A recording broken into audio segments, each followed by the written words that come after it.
একটি প্রতিষ্ঠান, একটি সংগঠন, তারা তাদের উগ্রতার পরিচয় ইতিমধ্যে বারবার দিয়েছে। বিভিন্ন সময় অস্ত্রসহ ধরপাকড় হয়েছে এবং তাদের যে উগ্র আচরণ সেটা দিন দুপুরে মানুষ হত্যা করেও সেটা তারা প্রমাণ দিয়েছে, জানান দিয়েছে। এরপর একটা সভ্য সমাজে এইরকম কোনো প্রতিষ্ঠানের কোনো কর্মকাণ্ড চলতে আসলে পারে না। তাদের ব্যাপারে করণীয় ঠিক করা, পদক্ষেপ গ্রহণ করা, এগুলো আমাদের আশু কর্তব্যের মধ্য থেকে একটি বলে আমরা মনে করি।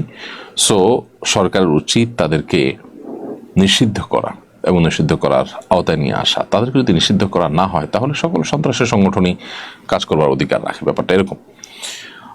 তাদের উপর বিস্তারিত প্রতিবেদন, তদন্ত ইত্যাদি করে প্রয়োজনে তাদেরকে নিষিদ্ধ করা এবং আরও যে সমস্ত পদক্ষেপ নেওয়া যেতে পারে সেগুলো নেওয়াটা খুবই গুরুত্বপূর্ণ আমরা মনে করি। এদেশে সাম্প্রদায়িক সম্প্রীতি নষ্টের ক্ষেত্রে তারা অনেক বেশি ভূমিকা পালন করছে।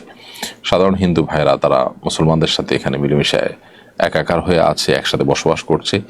তারা এখানে অর্থাৎ ইসকন এসে এখানে ঘোলা পানিতে মাছ শিকার করার চেষ্টা করছে এবং এদেশের সাম্প্রদায়িক সম্প্রীতি নষ্টের জন্য নানা রকমের উস্কানি তারা অনবরত দিয়ে যাচ্ছে।